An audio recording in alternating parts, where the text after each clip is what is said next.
సమ్మర్లోనూ రోగాలు బెంబేలెత్తిస్తున్నాయి. సీజనల్ వ్యాధులకు తోడు డయేరియాతో ఇబ్బందులు పడుతున్నారు జనం. సిటీలో కొద్ది రోజులుగా వర్షాలు కురవడంతో తాగునీరు, ఫుడ్ కలుషితమై ప్రజలు అనారోగ్యం పాలయ్యారు. మూసి పరివాహక ప్రాంతాలు, లోతట్టు ప్రాంతాల్లో నివసిస్తున్న వారిపై ఈ ఎఫెక్ట్ ఎక్కువగా ఉంటోంది.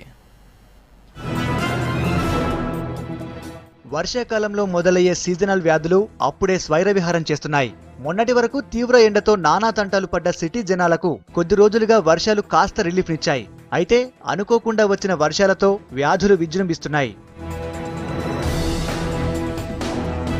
వెదర్లో మార్పులు రావడంతో చిన్నపిల్లలే గాక పెద్దలు కూడా జలుబు, దగ్గు, జ్వరంతో ఇబ్బందులు పడుతున్నారు.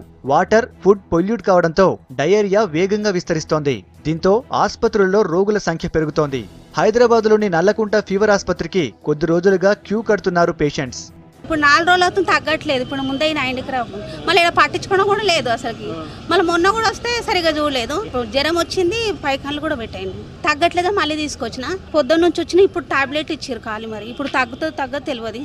క్యూ లైన్ దగ్గరనే అసలు ఎంత ప్రాబ్లం అంటే ఆ రాసే వాళ్ళని ఇంకొక ఇద్దరిని పెంచితే చాలా హ్యాపీగా ఉంటుందని మా ఉద్దేశం. 7కి వస్తే తప్ప మాకు రిటర్న్ బ్యాక్ వెళ్ళడానికి 11-12 అవుతుంది.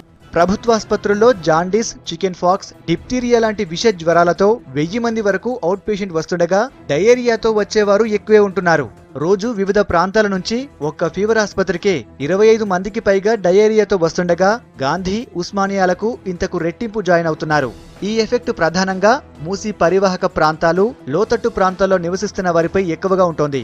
మంచినీటి పైప్ లైన్లు లీకై మురుగునీరు ప్రవహిస్తుండటంతో కలుషిత నీరు తాగి అనారోగ్యానికి గురవుతున్నారని డాక్టర్లు చెబుతున్నారు. తాగే నీరు, రోడ్ల పక్కన తీసుకునే ఫుడ్ విషయంలో జనం అప్రమత్తంగా ఉండాలంటున్నారు. సమ్మర్లో మామూలుగా ఫుడ్, వాటర్ కంటామినేషన్ ఎక్కువ అయ్యే ఛాన్సెస్ ఉంటాయి. ఒకటి వాటర్ స్కేర్సిటీ, వాటర్ సరిగ్గా దొరకపోవడం. ఇంకొకటి ఇప్పుడు మారుతున్న వాతావరణం, ఒకరోజు వరదలు, ఒకరోజు ఎండ, దీంతో కూడా కంటామినేషన్ ఛాన్సెస్ చాలా ఎక్కువ అయ్యే అవకాశం ఉంటుంది.